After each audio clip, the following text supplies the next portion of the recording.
Warahmatullahi wabarakatuh. Baiklah, kembali dengan saya dan channel Jalan-Jalan Ajo. Pada kesempatan kali ini saya akan membahas tentang monumen ini telah diresmikan oleh Laksamana TNI Ade Supandi SCMAP pada tanggal 8 Maret 2017 di Pariaman. TNI Angkatan Laut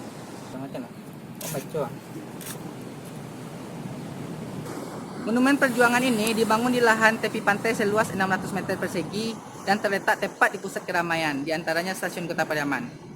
Monumen perjuangan TNI Angkatan Laut ini berbentuk kapal perang yang dilengkapi dengan meriam KRI depan di atasnya, serta 83.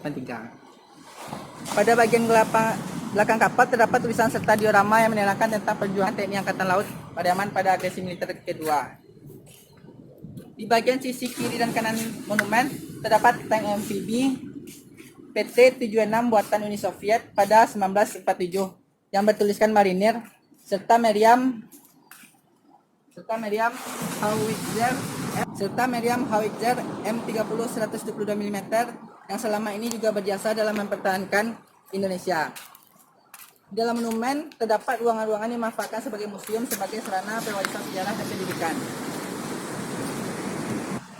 Pada Desember 1948 sampai Januari 1950, TNI Angkatan Laut dan masyarakat berjuang secara berpindah-pindah dari satu daerah ke daerah lain.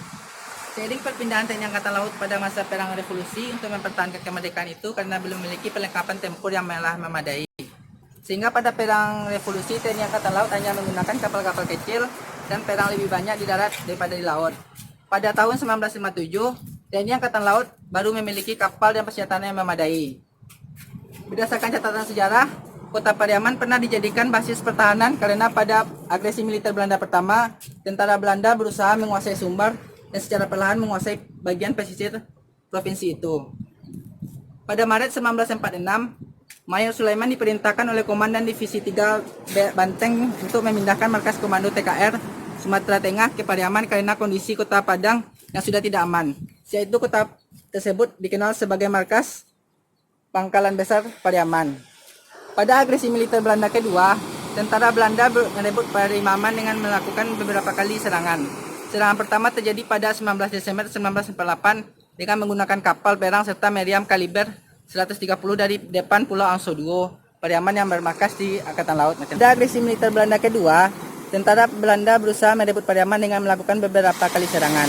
Serangan pertama terjadi pada 19 Desember 1948 dengan menggunakan kapal perang serta meriam kaliber 130 dari depan Pulau Angso-Duo di Pariaman yang bermarkas TNI Angkatan Laut.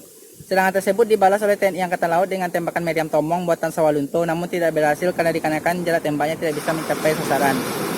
Pada Januari 1949, Belanda kembali melancarkan serangan ke markas TNI Angkatan Laut di Pariaman. Serangan itu dilakukan melalui pesawat tempur P-51 Mustang dengan menembaki dan membom TNI Angkatan Laut di Kelurahan Ale Gelombang, Kecamatan Pariaman Tengah. Pariaman pada pukul 15 tentara Belanda masuk dari arah Kelurahan Ale Gelombang berpencar menjadi 3 kelompok, yaitu Kelurahan Jawi-Jawi, Kampung Jawa, dan Kampung Nias.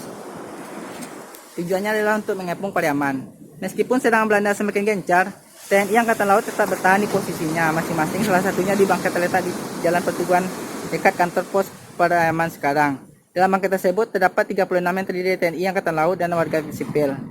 Pada jam 11 siang terjadi pertempuran bangkai itu. TNI Angkatan Laut, berarti pos itu Belanda melakukan serangan dengan Pada 17 April 1949, Belanda melakukan serangan dengan mendarat di pantai Kecamatan Sungai Limau, Kabupaten Padang Pariaman.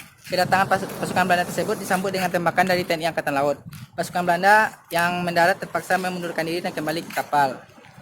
Pada Juli 1949, Belanda mencoba menyerang Sungai Limau dengan menggunakan sejumlah tank dan panser, namun juga mendapatkan serangan dari TNI Angkatan Laut selama 2 jam sehingga menewaskan 7 orang tentara Belanda. Pada Januari 1950, seluruh anggota TNI Angkatan Laut bisa masuk ke Pariaman dengan yang merupakan pangkalan besar TNI Angkatan Laut yang telah ditinggalkan sekitar 1 tahun. Sampai penutup ya. Baiklah, mungkin itu saja sedikit info dari saya. Untuk mendukung channel ini supaya lebih bermanfaat, tolong di like, share, dan subscribe akun saya. Terima kasih. Assalamualaikum warahmatullahi wabarakatuh.